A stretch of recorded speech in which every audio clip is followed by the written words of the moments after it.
Hello friends, તો સ્વાગત છે તમારું મારી ચેનલ ઉપર. અને આજે આપણે બનાવવાના છીએ એકદમ હેલ્ધી રેસીપી. તો આજે બનાવીશું મખાના, પણ એ પણ ફ્લેવરવાળા. તો આજે બનાવીશું આપણે પુદીના ફ્લેવર અને તમને ટેસ્ટમાં એનો પાણીપુરી જેવો ટેસ્ટ લાગશે.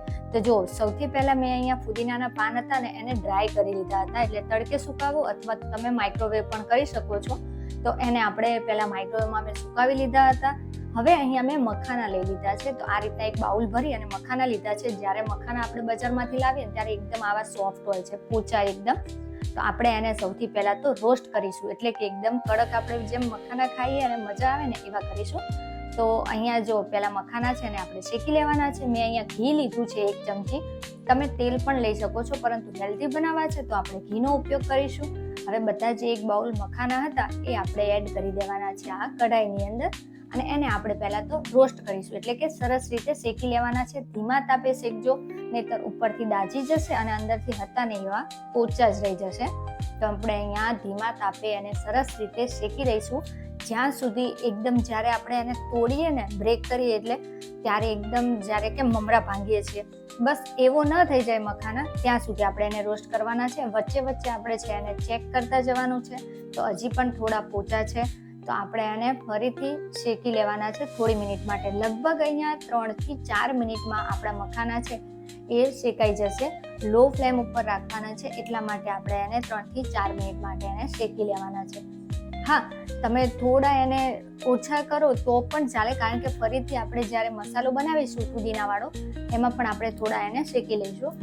તો જો અહીંયા થોડી વાર બાદ મેં અહીંયા એને ચેક કરી લીધું છે. તો આપણા મખાના છે ને એ જ્યારે ભાંગીએ છીએ ને ત્યારે સરસ રીતે ભંગાઈ જાય છે. તો હવે જો તમારે પુદીનાવાળું જે મસાલાવાળો બનાવવા હોય પુદીનાવાળો, તો તમે આ રીતે બધા મખાના છે એને સાઈડમાં કરી વચ્ચે ઘી અને મસાલા છે એ બનાવી અને કરી શકો છો. પરંતુ હું અહીંયા શું કરીશ કે કઢાઈમાંથી પહેલા મખાના છે એને કાઢી અને એક બાજુ રાખી દઈશ. આ મખાના શું છે અત્યારે ટેસ્ટ વગર ના લાગે, બાળકોને પણ ન મજા આવે અને આપણને પણ ન મજા આવે. અને મખાના છે એ જો આ રીતના સરસ એવા કડક થઈ જાય ને બસ, તો આપણે આ રીતના શેકી લેવાના છે મખાનાને. અને હવે એ જ કઢાઈની અંદર મેં અહીંયા પહેલાં તો 1 ચમચી જેટલું ઘી લીધું છે. હા, વધારે ઘી ન થાય એટલા માટે પહેલાં આપણે 1 ચમચી ઘી લઈ લીધું છે. ગેસની ફ્લેમ છે મેં બંધ જ રાખી છે. અને એની અંદર આપણે બધા મસાલા કરી લઈશું, જેમાં મેં અહીંયા હળદર એડ કરી છે, થોડું મીઠું એડ કર્યું છે. મીઠું મેં થોડું એડ કર્યું છે કારણ કે ઉપરથી આપણે આ સંચર પણ એડ કરવાનો છે. ત્યારબાદ એડ કરી લીધું છે મેં અહીંયા આમચૂર પાવડર. થોડું આમચૂર પાવડર હશે ને તો શું ચટપટો લાગશે. ત્યારબાદ આપણે એડ કરી લેવાનો છે મરી પાવડર. અને અહીંયા જો મેં જે પુદીનો ડ્રાય કર્યો હતો ને, એટલે કે સૂકવી દીધો હતો, અને એનો આપણે આ રીતના ભૂકો કરી લીધો હતો. સોરી, એ પાર્ટ હું નથી એડ કરી શકી એટલા માટે. તો પહેલાં મેં ઘી જોડે સારી રીતે આ બધા મસાલા છે એને મિક્સ કરી લીધા હતા. થોડું મને ડ્રાય લાગતું હતું એટલે મેં એમાં થોડું ઘી એડ કરી ગેસની ફ્લેમ ચાલુ કરી દીધી હતી અને એકદમ સ્લો રાખી છે, કારણ કે બધા જે આપણા મસાલા કે આ ફુદીનો છે એની ફ્લેવર બળી ન જાય એના માટે.